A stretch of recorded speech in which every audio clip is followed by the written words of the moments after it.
Pues vamos a recibir a nuestra primera invitada. Se trata de Ana Lambarri, investigadora del IMCO, y con ella platicamos sobre cómo está la deuda en los estados y municipios. La voz de los protagonistas. Contacto telefónico. Ana, muchas gracias por acompañarnos, por estar con nosotros. Arturo González, Manuel Cerrato, Marcela Paman, y saludamos. Interesados en que le expongas al auditorio de contextos, ¿cómo están las deudas de los estados y municipios?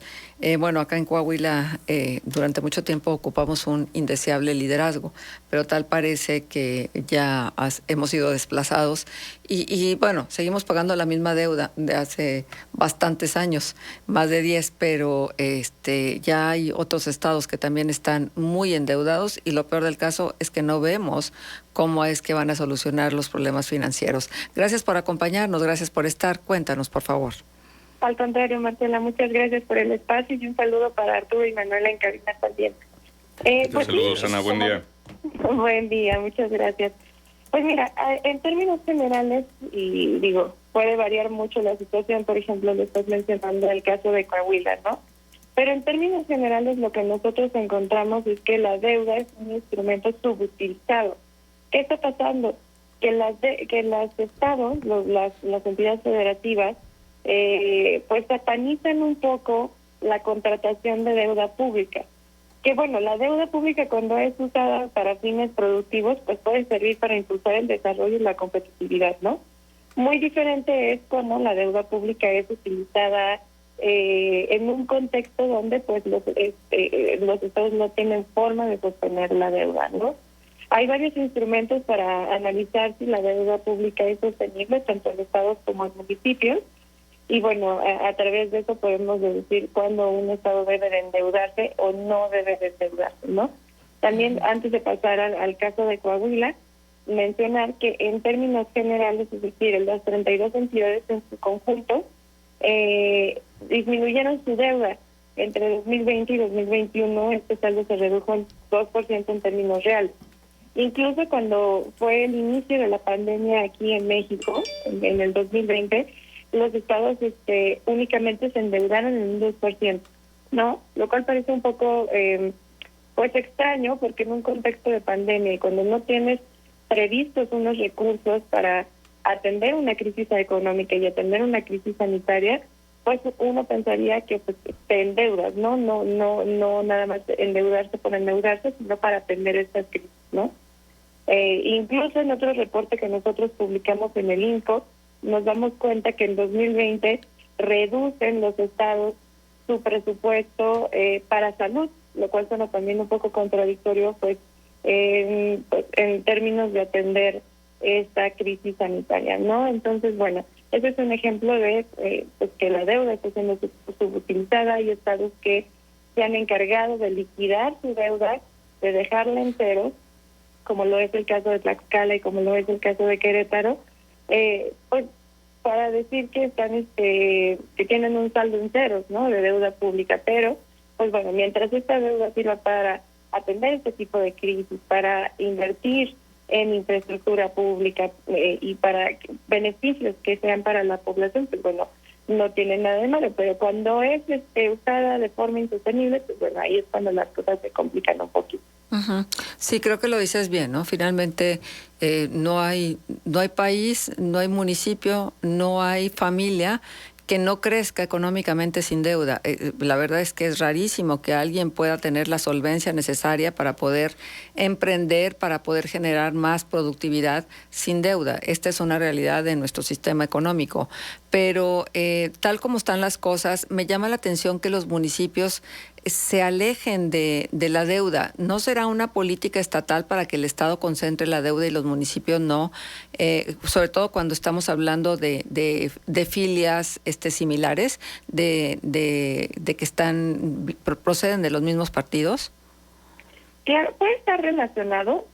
No sabría decirte en este momento si existe alguna política. Yo diría por el momento que no creo que exista, pero cada entidad federativa es un mundo ahora sí. Entonces no me sorprendería que, por ejemplo, en algún estado sí metieran la presión a los municipios, a los centros públicos municipales para que dejen de contratar deuda.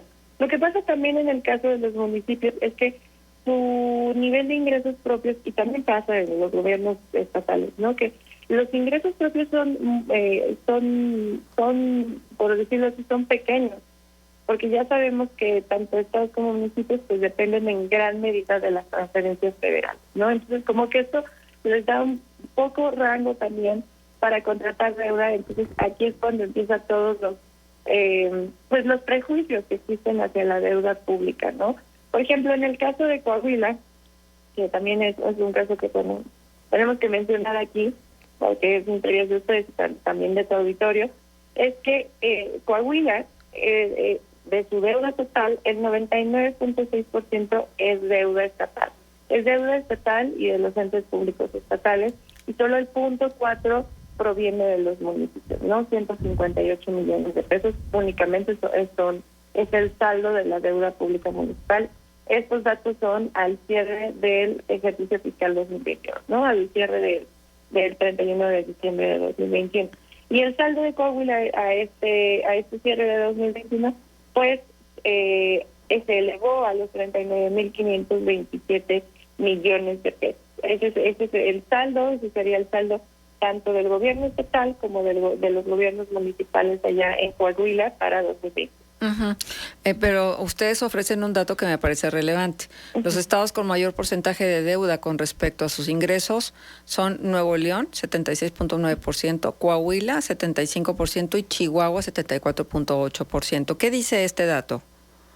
Este dato quiere decir que pues no está siendo tan solvente, por mencionarlo así, es decir, cuando representa Coahuila, estamos viendo un 75% de los ingresos totales, pues estás viendo que el 75% sería para saldar la deuda, ¿no? Digo, no todos los estados liquidan su deuda en un ejercicio fiscal, pero lo que representa ya no es más incluso es más del 50%, ¿no? De hecho, otra forma de medir que no viene aquí en el estudio, pero que quiero mencionarlo al auditorio porque pues bueno, también sirve como un referente, es el sistema de alertas de la Secretaría de Hacienda y Crédito Público, ¿no? Que sirve para pues evaluar el nivel de endeudamiento, ¿no? Es como un semáforo. Entonces está el semáforo verde, que bueno, es un endeudamiento sostenible. Está el semáforo amarillo, que es un endeudamiento en observación, y el semáforo rojo, que es un endeudamiento elevado, ¿no? Entonces, este sistema de alertas mide el nivel de endeudamiento de los entes públicos desde el 2016. Y en 2016, cuando empezó a evaluar el nivel de endeudamiento de las entidades federativas y municipios, pues Coahuila se encontraba en un semáforo rojo, ¿no? Es decir, un endeudamiento elevado. Pero a partir del 2017, el nivel de endeudamiento se pasa a un semáforo amarillo, que es un endeudamiento en observación, y así se queda hasta 2021. Es decir, Coahuila viene desde 2017, hasta 2021 en endeudamiento en observación, en un semáforo amarillo. Entonces, esto no ha cambiado entre los años, digo, nada más cambió entre 2017 y 2016, que pasó de rojo a amarillo, pero nunca hemos podido observar en la entidad en los años recientes un endeudamiento sostenible, un semáforo verde. Entonces, con este y otros indicadores, como el que mencionabas, 75% representa la deuda de los ingresos totales, pues bueno, ahí empieza a generar una alarma. No es una alarma en un semáforo rojo, como bien te mencionaba, pero sí es una alarma que tienes que mantener en observación. Otro de los indicadores que nosotros mostramos en el estudio es cuánto representa esta deuda como porcentaje del PIB estatal. Y nuevamente vemos a Coahuila en los primeros lugares, vemos a Coahuila en el cuarto lugar después de Chiapas y antes de Nuevo León, ¿no? En Coahuila la deuda representa el 5.9 del PIB estatal, lo cual es alto. Es alto porque, bueno, tenemos otras entidades donde pues representa menos del 2%, ¿no? Entidades donde representa menos del 1%. Entonces, pues sí, como te menciono, no es un endeudamiento que, pues bueno, ya esté todo en crisis, sea alarmante, pero sí es un endeudamiento que tiene que mantenerse en observación, porque si esto sigue empeorando, pues bueno, las consecuencias pueden ser aún más graves, ¿no? Y puedes dejar de utilizar los recursos públicos en infraestructura pública, en educación, en salud, en seguridad y justicia.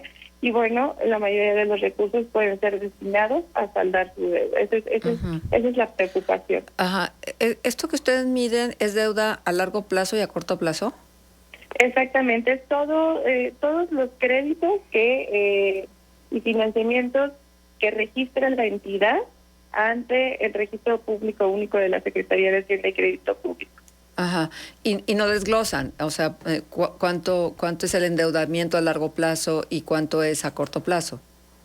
Sí, es posible conocer el dato en la Secretaría de Hacienda y Crédito Público a través del Registro Público Único. Viene cada uno de los créditos, pero bueno, una diferencia es que a pesar de que se conozca si es crédito a largo plazo o es crédito a corto plazo, pues es un poco complicado saber a qué se destinó, para qué se contrató ese crédito, ¿no? Que eso sería lo fundamental, ¿cierto? Exactamente, porque bueno, eso nos podría dar un parámetro de, bueno, a ver, lo utilizaron para satisfacer las necesidades en medio de la crisis sanitaria, ¿no? O lo usaron para infraestructura pública. Ese es el problema, ¿no? Que pues muchas veces no se sabe para qué se está contratando esta deuda pública. Ana, buenos días. Saluda a Manuel Cerrato. La figura de las asociaciones público-privadas que de pronto son utilizadas también por parte de los gobiernos, ¿cómo está impactando en sus perspectivas de endeudamiento? Hola Manuel, buenos días. Mira, en este momento no tendría el dato. Hay otro estudio que nosotros publicamos que es pero bueno, va un poco de la mano porque es sobre transparencia, ¿no? Entonces, en este estudio nosotros, que por cierto se llama Barómetro de Información Presupuestal Estatal, nosotros podemos conocer si las entidades federativas están desglosando estos contratos de asociaciones público-privadas, pero por el momento no podría decirte cuál es el impacto de estas asociaciones. Únicamente es presentar los datos que cada una de las entidades y cada uno de los municipios pues registra ante la Secretaría de Hacienda y Crédito Público. Muy bien. Ahora, en este asunto de lo de la deuda también señalan que se requieren políticas públicas para que los municipios tengan mayores capacidades y mejores condiciones de ser sujetos de crédito y apuntan de lo contrario, el ámbito municipal, con excepción de los 50 municipios más poblados, continuará sin poder invertir, crecer y mejorar la calidad de los bienes y servicios para la población. Significa que bueno, los municipios están, de no hacerlo conducente, pues prácticamente condenados a seguir dependiendo de participaciones estatales, a veces incluso para la propia nómina. Y luego los estados también se quejan de los recortes de los presupuestos federales y entonces hay un círculo vicioso donde los mayores perjudicados pues son los ciudadanos, porque luego los gobiernos encuentran la justificación. Es decir, bueno, no se invierte en esto por los recortes, no hay posibilidad de dotar de mejores servicios por los recortes. ¿Hay forma de salir de ese círculo, Ana? Así es, Manuel, creo que lo mencionas muy bien. A mí también me parece un círculo vicioso porque, para empezar, los municipios, pues bueno, como ya lo mencionaba, dependen en gran medida de las participaciones estatales. ¿Y qué pasa? Que los municipios únicamente como impuesto recaudan el predial, ¿no? Como impuesto, algún impuesto que represente gran parte de sus ingresos propios, ¿no? Pero muchas veces hay municipios, no estoy hablando de los 10 municipios más endeudados, que a la vez son los 50 municipios más poblados, ¿no? Estoy hablando de aquellos municipios más rurales en donde ni siquiera cuentan ya con herramientas electrónicas que les permita su recaudación, ¿no? Entonces ahí tenemos un problema porque hay municipios que no están recaudando lo que deberían estar recaudando del predial. Esta dependencia que existe al gobierno federal y que también no están contratando deuda pública. ¿Por qué? Por lo mismo, porque como tienen tan poco porcentaje, el porcentaje de ingresos propios representa tan poco de los ingresos totales, pues bueno, muchas veces les da miedo contratar deuda. Nosotros hemos estado en contacto con gobiernos municipales que nos han dicho, sabes que yo no puedo contratar deuda porque no la voy a poder solventar. Ahí tenemos otro problema. Entonces, creo que una de las soluciones que estoy hablando en otro tema, pero que va conectado totalmente, es el favorecer la recaudación de ingresos propios que, pues bueno, les permita a ellos tener un mayor margen de maniobra para la contratación de deuda pública. Y otra cosa sería ya no ver a los municipios más poblados, digo, no queremos ver a los municipios chiquitos en la lista de los más endeudados, pero sí que el número de municipios que no contratan nada de deuda, porque muchos de ellos son municipios rurales que necesitan mayor deuda para mayor infraestructura pública, ¿no? Uh-huh. Para mejores hospitales, para mejores escuelas públicas, para implementar nuevos sistemas de seguridad. Pues bueno, esos municipios son los que necesitarían contratar deuda y dejar de ver municipios como Tijuana, Monterrey, Guadalajara, Mexicali, nuevamente en los más endeudados, en ver otros municipios que también están contratando deuda pública, pero también de forma sostenible. Entonces, eso sería lo ideal también para mejorar las condiciones de los municipios. Ana Lambarri, te saludo Arturo González, buenos días. Arturo, muy buenos días. Mencionabas hace un momento cómo ha ido disminuyendo el porcentaje de la deuda respecto a los ingresos del Estado.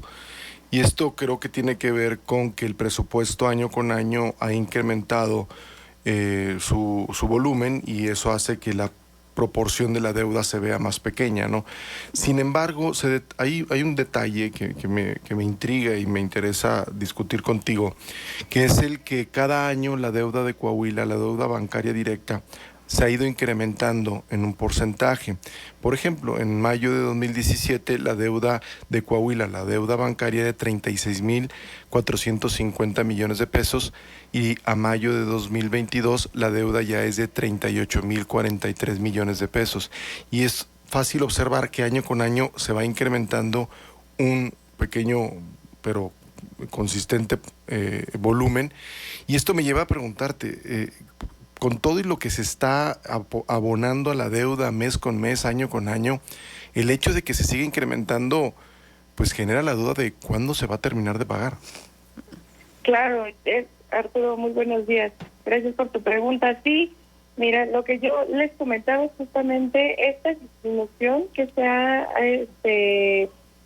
ha pues visto en el sistema de alertas de la Secretaría de Hacienda y Crédito Público, pues se mide con base en 3 indicadores, ¿no?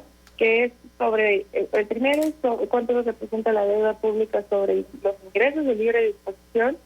El segundo es cuánto representa el servicio de la deuda sobre los ingresos de libre disposición y cuáles son las obligaciones a corto plazo y proveedores y contratistas sobre los ingresos totales. Entonces, como bien mencionas, pues va aumentando obviamente el presupuesto del Estado, va aumentando obviamente la recaudación en el Estado, entonces por eso es que también se va viendo, se disminuye. Y otra cosa que, contestando a tu pregunta, pues ¿cuándo vamos a ver pues una disminución de deuda? No una desaparición de la deuda, porque también sería darme la compra de lo que estaba diciendo en un inicio, pero ¿cuándo podríamos ver un endeudamiento sostenible? Es un poco incierto, porque las condiciones de la contratación de la deuda y del pago de intereses y del pago de la deuda, pues va evolucionando conforme pasan los años, ¿no? Hemos visto aumentos en la inflación, aumentos en la tasa de interés, entonces mientras no se abone realmente no se destine pues mayores recursos a pues subsanar estos intereses de la deuda, a pagar el servicio de la deuda, pues puede ser nada más que se esté prolongando, ¿no? Este saldo de la deuda. Es decir, como pasa con una tarjeta de crédito, ¿no? Para ponerlo en términos más ciudadanos. Si tú vas pagando únicamente el mínimo en tu tarjeta de crédito, pues nunca vas a ver que el saldo, al final de lo que ves, pues realmente vaya disminuyendo. Entonces, esto puede pasar también en estados, en municipios, donde pues cuando vas pagando el mínimo y no estás viendo realmente que el saldo de tu deuda está disminuyendo y pues no estás viendo, por ende, un endeudamiento sostenible. Sí, Ana, tenemos nada más 2 minutos, por favor. Déjame preguntarte algo. con todas estas subidas en las tasas de interés que el Banco de México ha venido determinando, esto afecta directamente el incremento de las deudas públicas. ¿Lo consideran cuando se endeudan los municipios y los estados que las condiciones económicas pueden cambiar dramáticamente y que esto va a incrementar? Y otra pregunta que te quiero hacer es, ¿cuál sería el parámetro para saber que la deuda ya no es un lastre para un estado? Si no es la cantidad, ¿qué es? Pues contestando la primera pregunta, o bueno, voy a contestar la segunda pregunta. ¿Cuándo deja de ser un lastre? Bueno, cuando vemos todos estos indicadores, a ver si que en un semáforo verde, tomando en cuenta el sistema de alertas y también los indicadores que nosotros presentamos en el estudio. Cuando es menor el porcentaje de todos tus ingresos, de toda tu recaudación de ingresos, destinas menos o representa menos a satisfacer las obligaciones de la deuda, cuando ya deja de representar un gran porcentaje sobre tus ingresos totales, como lo que vimos en Coahuila, pues representa un 75%. No diría que lo ideal sería, poner un ideal sería, pues no podría decirte cuál sería un ideal, pero pues sí es un 75%, por lo menos que en los próximos años vaya disminuyendo, ¿no? De 75 igual ya es 60 y luego de 60 es un 50%, y bueno, vemos que el saldo disminuye y ya pero se está destinando a cosas que realmente valgan la pena: infraestructura, educación, salud. Estamos ya sobre el tiempo, Ana. Sí, nada más un brevísimo comentario sobre las tasas de interés que suben de parte del Banco de México.